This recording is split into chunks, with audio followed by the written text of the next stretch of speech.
Alright guys, welcome back to another video. Today's the day we're going to try to get the 6.0 at least sitting in the engine bay of the Camaro. Before we do that though, there's a couple of things I'm going to change. First of all, one of you guys mentioned, and I completely forgot I had them, to solve the kind of close bolt, valve cover bolt to underneath the blower problem. I have these flat hex bolts in the 5.3, so I took them out. Obviously they were used with the blower, so they're going to clear without a problem. I'm just going to swap these guys out for those. I went and redid the valve covers. Now, I initially was going to use the 6.0 ones, but then I decided I'm just going to reuse the Holley just because I like the way they look more, and I'm going to save the other ones for the Trans Am. So these are the same exact blue ones I had on there. I just sandblasted them and powder coated them gloss black. We got new gaskets on here. And then I finished up the clamshells for the motor mounts. So I just powder coated these in flat black because they were in pretty shitty condition.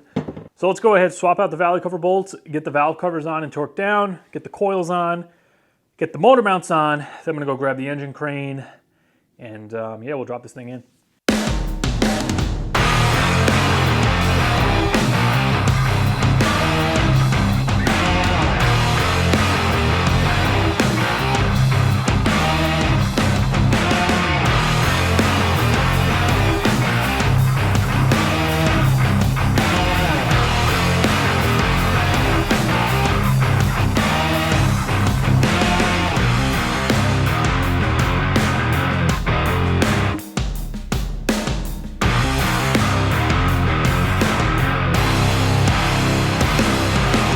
All right guys, that's it.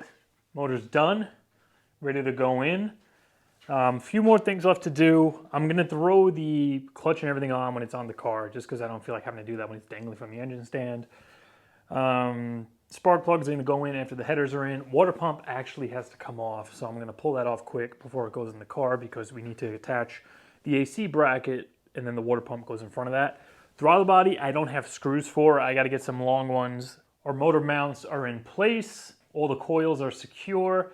I also modified the little bracket Holley gives you to actually reposition this coil because the alternator's in the way. So this front one is actually secured with 2 bolts now instead of just kind of swinging back and forth. Only other thing I want to do before dropping it in is just putting the grommet for the harness in. So I'm gonna probably have to cut and modify that a little bit to get it to fit around the AC box. But we'll get that installed. Fish possibly the Holley harness through there and just lay it off to the sides is going to be easier to do before the engine's in. And that's it. We're going to lower it right in.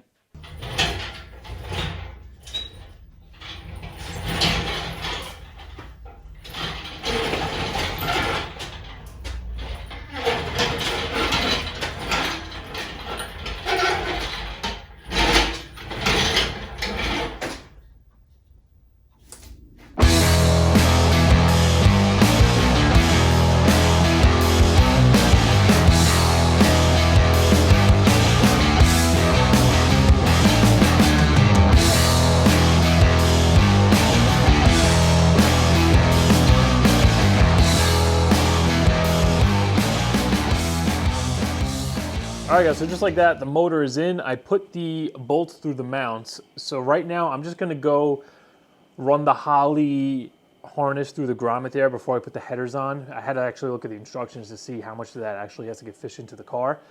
Once that's in place, I'm gonna put on the headers, probably go underneath, get the clutch and stuff on, maybe start doing the transmission, and then I think we'll work up top last. All right guys, next day, big update time. So I did, all the wiring basically as far as running it through the firewall, getting it where it needs to go. I put the AC compressor on and I pretty much just ran everything right through that one hole right behind the head there. I just crawled underneath the car. I was able to pull it through before putting the transmission in. And for the most part, everything is pretty much where it needs to go. I guess we'll just start inside the car here.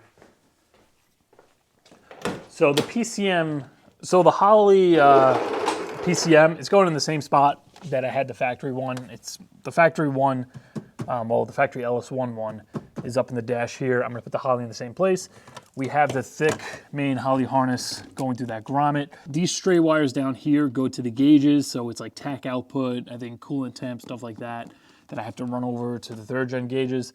The connector right here with this plug on it, this is the outputs. So the AC control, any fan controllers, ground outputs, voltage outputs, that's going to go through this harness. They have a separate connector for this with pigtails on it.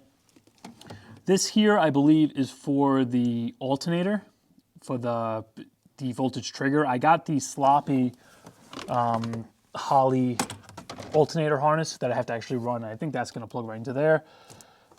Coming down, we have a relay for something, I'm not exactly sure. And then these are the two main connectors that go to the computer. The second harness here is the actual power. And this just plugs right into the Holley. Got a fuse. And that, I ran out that same hole behind the head. And they give you plenty of length, so I just fished it up here for now. I'm gonna zip tie it and clean it up later, but that just runs under. And this has to go directly to the battery. The old PSI harness actually took power off the starter. Coming out of the hole there, we have our injector harness. So this is just gonna go, hopefully it's gonna reach around the blower. Actually, when I ordered this, the guy from Holley said I might have to extend it. We'll find out soon enough, but it looks like it might be long enough. The ignition on the even side of the motor, so this is for the passenger side, 2, 4, 6, 8. Map sensor connector.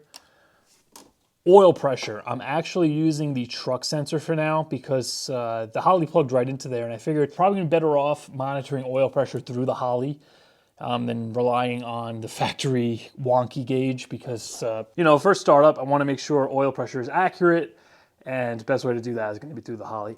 For the third gen gauge itself, I'm either going to tee off of this and plug like a third gen sender into it, just get like a tee off and have like a 1/8 pipe thread and plug a third gen sender into it. Or I'm going to drill the little standoff on the oil pan where cooler lines would be, and I'll just tap this for 1/8 and I could plug or screw a third gen sender into that, and then I'll just go to my gauge. From there we have 2 wires grounding to each cylinder head. So here's one there, grounded right into the back, and then there's another one on this side as well.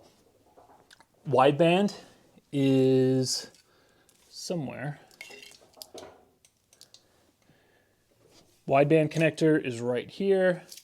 This will run down under the driver's footboard. And then lastly, at least for up here, are our connections for the cam sensor. This is the cam sensor connector. For some reason, mine says crank. That's just plugging right into the cam sensor. We have the intake air temp that's going to go to the lid. And then I left the fuel connector because this will actually allow the Holley to monitor fuel pressure if I get the appropriate sender. I would like to utilize that. The engine coolant temp, I just have it running through that hole in the bracket. That sensor is going to be right here. I actually have to install 2 coolant temp sensors. One has to go in the back for the gauge, and one has to go there for the computer. I didn't, I ordered them from Summit. So once they come in, that'll all be connected. And I think that's it. The only other thing I did, as far as that goes, is cut out the IAC and the TPS. Being I'm doing drive-by-wire, I don't need either of these. And just to clean it up, I cut them off. If I ever have to go back to them, I have it. And I just cut that off right at this junction where Holley has this taped up. I just cut them, taped them, and rewrapped it. So we have 2 connectors not just taking up space for no reason. Here's the sloppy alternator trigger harness. So this is going to go to that black connector I showed you guys on the Holley. I just got to run it through the firewall. Plugs right into the alternator. Plenty of length to make its way over there. 2-step is coming out because the Holley has a 2-step built in. I could sell that. And I went and pulled the throttle cable out because obviously drive-by-wire, we're not going to need it. Last thing I need to do wiring-wise, aside from run the alternator power through the firewall, is the drive-by-wire. So this end is going to go to the throttle body, and then I have to fish these through the firewall. One goes to the gas pedal, the other goes to the Holley. For under the car, this is the factory 3rd gen C100 harness that actually cranks and starts the car.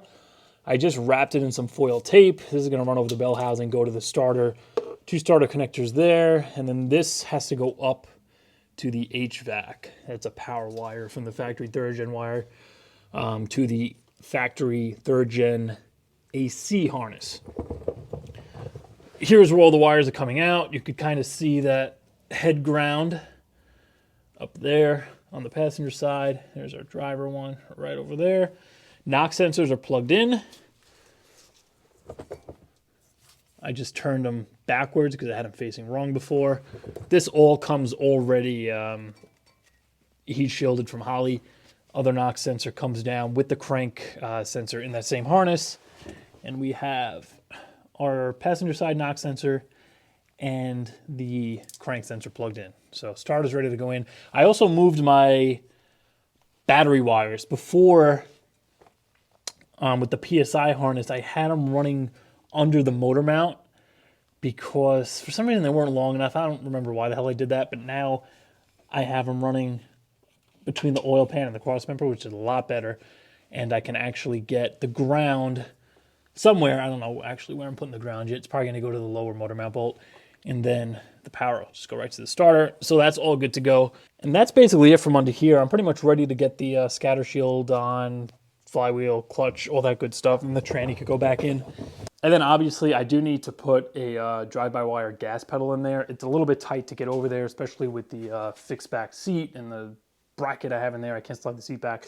So I might not actually do that until I drop the thing down, push it outside, just go under there, swap the pedal in. I ordered a C6, I think, just drive-by-wire pedal that's going to plug right into the Holley connector.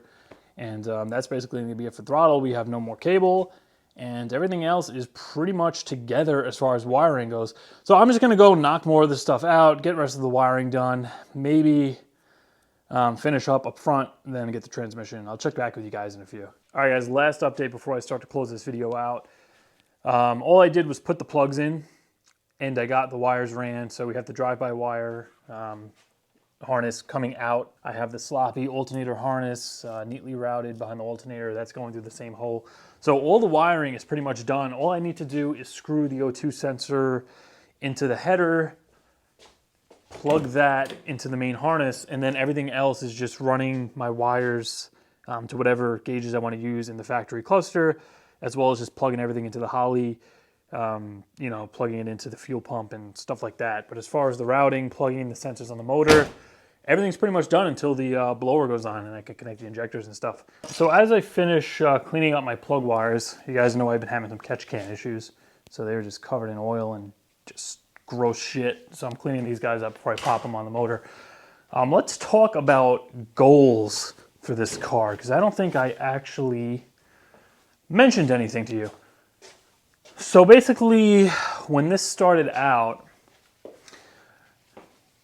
this whole project with the blower and everything, obviously this was always kind of a street car. Even when that's the whole reason why Ella swapped it, and I wanted to make big power later on. But yeah, it was a street car. I wanted the fuel injection. But when it comes to putting the blower on, my initial goal, any of you guys who've been here from the beginning, you know the first video in my playlist of boosting this thing, I was going to do turbo. Then the second video, I completely did a 180 and I had a Z01 blower because it was just going to be easier as far as AC goes. But my initial goal with this whole thing and boost was like 700 wheel horsepower. I had a horsepower number. I didn't have a time, a quarter mile time pass. Just a horsepower number, and I wanted like 700 at the wheels. It made 620, I think 630 dynojet numbers with the whole blower setup, with the 5.3, which was really good. It was more than I actually thought it was going to do, which was really good. I kind of figured once I decided to go blower over turbo, I wasn't going to actually hit that 700 horsepower number. It's a lot harder to make that with an LSA compared to a turbo. There are trade-offs to everything. With the blower, it looks cleaner. It's simpler. You don't have to do piping and stuff like that. Then again, you run into the heat soak problems. You run into the problem of there's only so much the blower can do. There's only so much you can push it opposed to like a turbo. So I knew that stuff was against me, but I didn't care. I wanted the AC. Anyway, I'm getting off topic here.